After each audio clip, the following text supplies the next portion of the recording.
Veeru academy के इस YouTube channel पर आप सभी साथियों का स्वागत है डियर। बात करेंगे बड़ी अपडेट से। बीएड को प्राथमिक में पात्र किया गया है एक राज्य सरकार के द्वारा। उसके बाद शिक्षा मंत्री जी का एक बड़ा बयान आया है। पूरी तरीके से बात करेंगे क्योंकि मामला बीएड पात्रता विवाद से जुड़ा हुआ है। आगे बढ़ने से पहले जितने लोग चैनल पर पहली बार विजिट कर रहे हैं, सब्सक्राइब करके बेल आइकन प्रेस कर लीजिए। डियर, जैसा कि आपकी स्क्रीन पर लगा हुआ है, आप देख सकते हैं 100वीं कैबिनेट की मीटिंग हुई है। इंपॉर्टेंट डिसीजन लिए गए हैं। ये कहीं ना कहीं असम सरकार के द्वारा एक कदम उठाया गया है।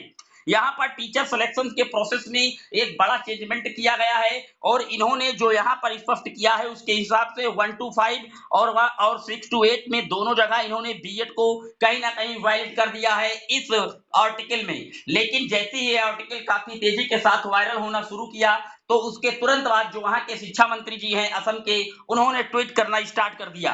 आप देख सकते हैं उनके ट्वीट पर क्या कुछ लिखा हुआ है। उन्होंने बताया है कि असम कैबिनेट है changed the lower primary and upper primary teacher recruitment policy. The weightage of preparation of merit list will be higher secondary graduation DElEd and TET there will be number recruitment of examination. उन्होंने जो वहां की शिक्षा पद्धति है शिक्षकों की भर्ती की लोअर प्राइमरी और अपर प्राइमरी में वहां पर टीचरों की भर्ती में पॉलिसी में परिवर्तन किया है। हायर सेकेंडरी का 5%, ग्रेजुएशन के 10%, डीएलएड के 5% और टीईटी के 80% अंक जोड़ने की बात की है अपने यहाँ शिक्षकों की भर्तियों में।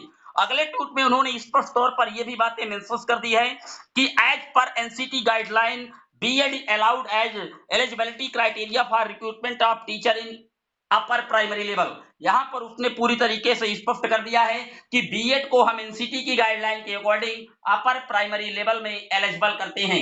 जैसा कि आप जानते हैं कि एनसीटी का जो गजट था 28 जून 2018 का, उसको पूरी तरीके से सस्पेंड कर दिया गया था माननीय सुप्रीम कोर्ट के द्वारा। तो उसके बाद जो एनसीटी की गाइडलाइन है वो यही कहती है कि बीएड केवल और केवल अपर प्राइमरी के लिए ही पात्र होगा। फिलहाल असम सरकार ने पूरी तरीके से जो वहां के शिक्षा मंत्री हैं उन्होंने ट्वीट करके स्पष्ट कर दिया है अगर सरकार चाहती है तो निश्चित तौर पर पीआरटी में पुनः बीएड को ला सकती है।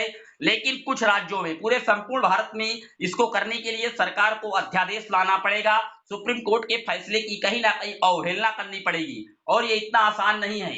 इसी तर्ज पर असम सरकार के द्वारा जो वो पहली लाइन मैंने आपको दिखाई थी जहां पर बीएड को प्राथमिक और अपर प्राइमरी में दोनों जगह एलिजिबल दिखाया गया था, अगर ऐसा होता तो माननीय सुप्रीम कोर्ट की अवहेलना है एनसीटी की गाइडलाइन के अकॉर्डिंग। इसीलिए वहां की जो शिक्षा मंत्री हैं उन्होंने तुरंत ट्वीट करके जानकारी दी है कि बीएड सिर्फ और सिर्फ अपर प्राइमरी के लिए एलिजिबल है, जैसा एनसीटी की गाइडलाइन में मेंशन किया गया है। उम्मीद करता हूं डाउट क्लियर हुआ होगा। फिलहाल अभी प्राथमिक स्तर की शिक्षक भर्ती में बीएड पूरी तरीके से बाहर है। निकट भविष्य की गर्त में है कि क्या बीएड पुनः आ पाएगा, इसके लिए भी आप लोगों को वेट करना होगा एनसीटी की नोटिस का और साथ ही साथ केंद्र सरकार के शिक्षा मंत्रालय का कि सरकार क्या इस पर ऑर्डिनेंस लाने का विचार करती है या एनसीटी रिव्यू पिटिशनर लगाती है।